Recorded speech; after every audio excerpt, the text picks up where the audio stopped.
I am actually going to be helping treat one of the baby lions that has a very bad fungal infection. Unfortunately, she has a very bad fungus on her tail. The fungus is eating away at her skin and eating away at her fur. She is almost done with her food. I'm gonna come drink some water with you too, girl. We're gonna take our antibacterial soap. We wanna really scrub it in, and this is what has to be done in order to ensure we kill this fungus entirely. We're gonna rinse you really good. We gotta get all the fungus off.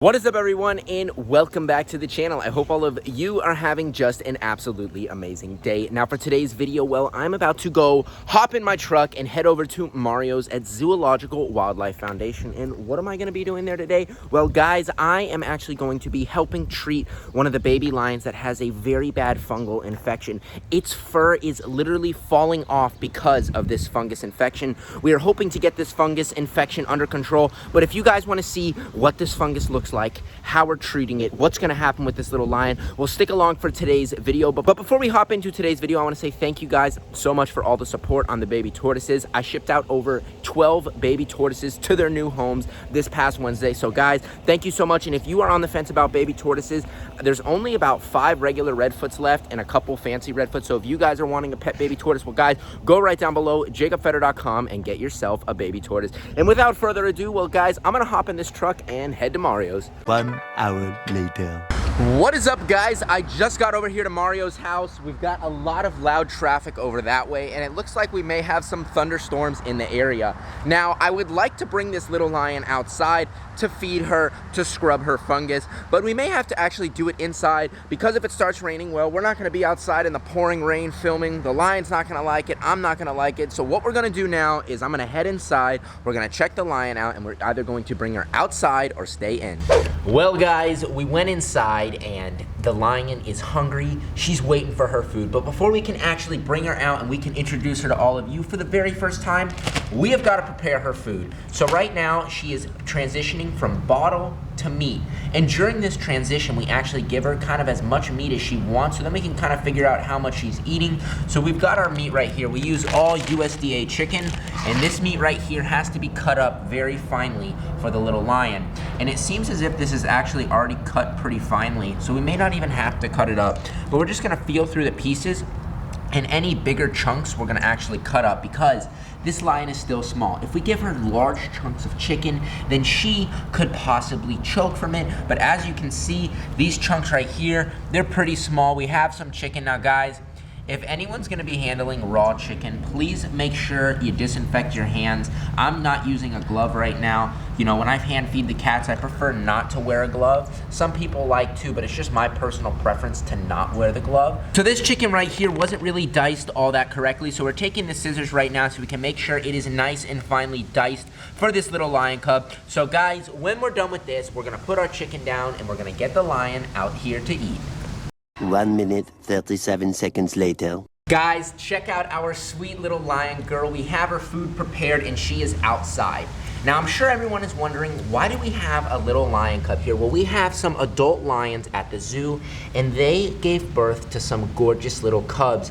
Now, unfortunately, she is the sole survivor of those little cubs. The parents actually ate the other cubs that were born with her. It is so incredibly sad, but that is something that is out of our control. That is why we typically like to actually pan raise the cubs from day one. But normally we actually like to leave the cubs with the parents for about the first 6 days.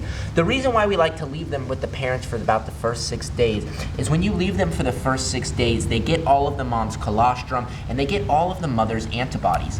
But in that time, guys, she developed a very bad fungus from being outside in the elements. As a young lion, they are very susceptible and vulnerable to all kinds of things happening to them, and one of those things is fungus. If you look at the tip of her tail, unfortunately, she has a very bad fungus on her tail. The fungus is eating away at her skin and eating away at her fur. This fungus could potentially be life-threatening, but we have it under control. And if you look at her paws, look at her back paws right here, and look at her front paws. She is losing fur because of this fungus. The fungus was a lot worse a couple of weeks ago, but thankfully, due to all of our care, especially Mario and Vanessa's, they have been able to get the fungus under control. This lion is going to be a-okay. She's going to live and grow up to be a strong little healthy lion girl.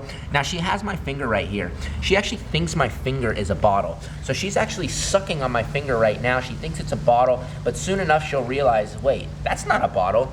Now, as you can see on the little lion, she's just starting to get some teeth. So when we have the little lion right here, if you guys come real close and take a look, and you might want to even just zoom in on it. When you open up her mouth, she has pretty much just her front little teeth just starting to come in. If you come right here on her, you can see she's got those tiny little teeth. She's trying to just suck on my finger, but on the sides of her mouth, on her gums, there's actually no teeth, it's just gums. So in just a little bit, after we're done feeding her this delicious chicken right here, we're actually going to be scrubbing her with an antifungal, which is going to help get rid of the fungus. We don't want this little lion girl to have fungus. We want her to grow up to be a strong, healthy lion. And the only way to do that is to make sure she gets fed and we get rid of this fungus. You can see she is quite a little aggressive little girl when it comes to food. She is just going for food, but we want to do it in small little pieces. Sometimes these lions will overwhelm themselves. And Vanessa's here now. Hi guys. Hey guys, Vanessa's adding a little bit of KMR, so this is kitten milk replacement, and this is going to add that milk flavor that the little lion is actually used to. That's gonna allow her to actually take the chicken a lot easier and a lot more than she would just having the chicken raw, just plain. And you can see she's a little bit of an aggressive eater, so that's why we gotta just kind of hold our hand flat.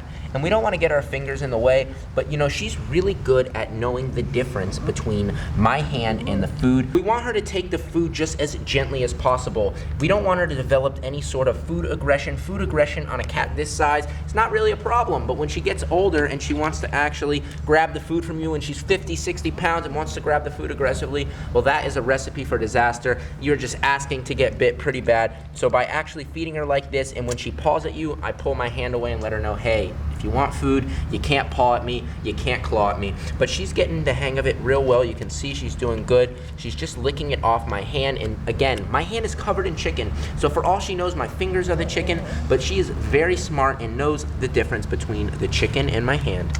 And if I forgot to mention, this little lion's girl name is Zuri right here, and we have our last little bit of food we're gonna give here. Come here, little Zuri. Zuri!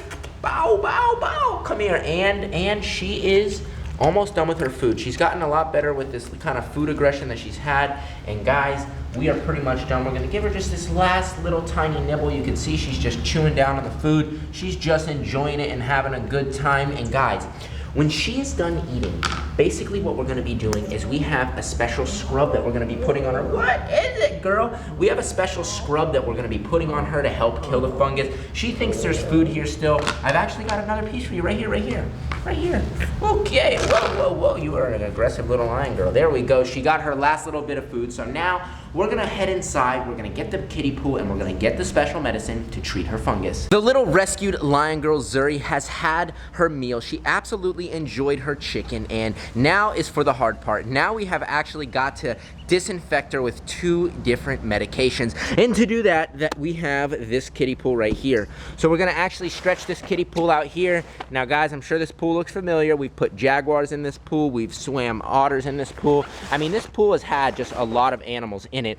So we're just gonna stretch this pool on out. And the reason being is we've gotta put a special scrub on her, and we have to wet her to scrub her down. And this scrub is actually going to help make sure the fungus doesn't spread anymore, and it will actually help kill the fungus. This pool right here is in place, and little Zuri, my assistant, is here helping out today. You enjoying? You're helping me out today. Hey, can you grab that hose and bring it here? All right, we've got our hose here. We're gonna take this hose here, little Zuri, and we're gonna take the hose, we're gonna put it on in, and then we've gotta come here and turn the hose on. Would you look at that, guys? The pool is perfectly filled, exactly to the level that we need. So now that the pool is filled, we're gonna have to get little Zuri in, and we're gonna be using sporocidin. This right here is an antimicrobial soap, so this is gonna help get rid of the fungus, anything that's living on the surface of the skin, and we actually leave it on for about 10 minutes, and that's gonna help kill the fungus. And then after 10 minutes, we're gonna rinse it off, and after we rinse it off, we're gonna be putting an antiseptic spray. This is an antifungal, antibacterial, and anti-yeast spray. So the main soap is gonna get rid of everything that's living on the surface for the most part, and then this topical is going to prevent it from spreading even more during the day. Zuri, come here, girl. Come here, little Zuri. Now, Zuri hasn't been in the kiddie pool yet. We normally do this in a sink, but I wanted to bring her outside, so she may not like the water right away, but we must do this to ensure that we get rid of the fungus. I mean, look at her tail. This is a gnarly fungus, and this is what nature is all about. In the wild, a fungus like this would probably kill a lion this size, but because we have her in captivity, we're actually able to save her. We're able to help her out, and we're gonna put her in the pool in 3, 2, 1, and we're just gonna have to just slowly rinse her. You can see she's just drinking and lapping up the water. She's getting a nice sip, and guys, you don't have to worry about the water. This is clean well water that's gone through a filter, and she's just enjoying the water. I'm gonna come drink some water with you too, girl. Some good stuff. We're gonna take our antibacterial soap. We're kind of running on fumes, but we still have got some, and we're gonna scrub it in on her. And once we're done scrubbing it on, we're gonna take her out of the pool, just so she doesn't rinse it off. We're gonna just take some. Guys, we don't really have that much, but we should have plenty to get this job done. Hi there, pretty girl. So we're gonna start back here with the tail. If you come to the back here, we're gonna start with this tail, and we're gonna lather it. And we wanna be actually really assertive with it. We wanna really scrub it in, and you can see that she's drinking water, and we wanna really get this antibacterial, this antifungal soap all over her back of her tail. And then we're gonna take the back of this foot, and we're really gonna scrub it in. You can see she really doesn't bother her all that much. We really wanna work this stuff in really well. Now that she's wet, we're gonna pull her out to completely scrub her down. We've got the little lion girl. She is very well behaved, and I'm so glad she's so well behaved. Sometimes these cats really don't like this stuff. So she's getting a little antsy right now, but guys, trust me, we have to do this. Even if she doesn't like it, this is what has to be done in order to ensure we kill this fungus entirely. We're gonna get some more of this soap right here, and we're just gonna get her whole underbelly. On the underside right here is where the fungus could actually stay and lurk for a while. But you can see she's actually being quite well behaved. She's doing a great job, and this is exactly what we want. We want these little lion kids. We want all of our animals to grow up to be happy, healthy kids. Little Zuri has had her antibacterial soap on her for about 7 minutes now, and now it is time to actually rinse her off. So to rinse her off, we're gonna place her in this kiddie pool, and we're actually gonna use our hose right here. We've got our hose here, and we've got just water going. We've got a nice little flow of water. Let's see. Is it going? Okay, we've got it going, and we're just gonna start rinsing her off very slowly. We're gonna increase this pressure just a little bit more, and we're just gonna rinse her really good. By rinsing this little lion girl, we're gonna get all that soap off. This soap is literally all over her, and she's actually, for a lion, really enjoying the water a lot more than I thought she would. But come look at her tail right here. A couple of weeks ago, her tail was a lot worse. Right now, it's really just the tip of the tail that has this very bad fungus. But thankfully, due to great medication, we're getting her better. Don't worry, little lion girl, we're gonna rinse you really good. We gotta get all the fungus off. She's getting a little bit agitated right now, but we have to do this. We can't leave any of the soap on. I know, girl, we're just trying to help you out here. We're trying to help you, sweet girl. And the little lion girl is all nice and rinsed off. She's all wet, and because she's a lion, she doesn't care for the water, so that's why we've got our towels. Where are you going, girl? Where are you going, girl? Where are you going? We've got her all wrapped up in a little towel, just like an orphan little child right here. We've got our sweet little lion girl right here. We gotta dry her off. We gotta make sure she's nice and warm. Even if she doesn't like it, we gotta do it. We gotta get you warm. The little lion girl is nice and dried off, and now the very last thing that we have to do today is we have to put this antiseptic spray on. So we're gonna start right here with her front paw. We're just gonna spray the spray on. This is going to help keep the fungus at bay. It's going to allow for the fungus to further be brought down in its severity, and it's going to allow this little lion to actually get rid of the fungus. You can see she's got a patch right there. Now that looks like ringworm, but we've tested it and it's not ringworm. This is actually part of this fungus that's on her. This fungus in the wild would, like I've said before, guys, this would literally probably make her a bald lion and be super susceptible to being attacked by other animals. This is her least favorite part, is getting this other medication on, but we gotta get it on, so we're just gonna spray it on real good. We're gonna rub it in. We wanna make sure every nook and cranny on her paw gets this medication, because even if just a little bit of that fungus is left untreated, well, she's gonna go for it. Well, even if a little bit of that fungus is left untreated, well, that fungus could stay around for quite some time. Funguses are not fun, and they're pretty hard to get rid of. And now we've got to get her little tail. We haven't done her tail just yet, and we're gonna spray her tail. I mean, it's so sad to see this cute little lion here had this problem. So we're just gonna get her tail really well, and that my friends, is going to end today's episode. I hope all of you did enjoy watching us help save this little baby lion, help treat her fungus. Guys, if you enjoyed today's episode, please make sure to go give this video a thumbs up, and make sure, guys, go comment down below a prayer for sweet little Zuri. And guys, if you enjoyed the channel, you want to see more animal rescues, you want to see little Zuri grow up, guys, well, what are you waiting for? Go right now, hit that subscribe button, and tap that little notification bell, and you all will be notified whenever we post.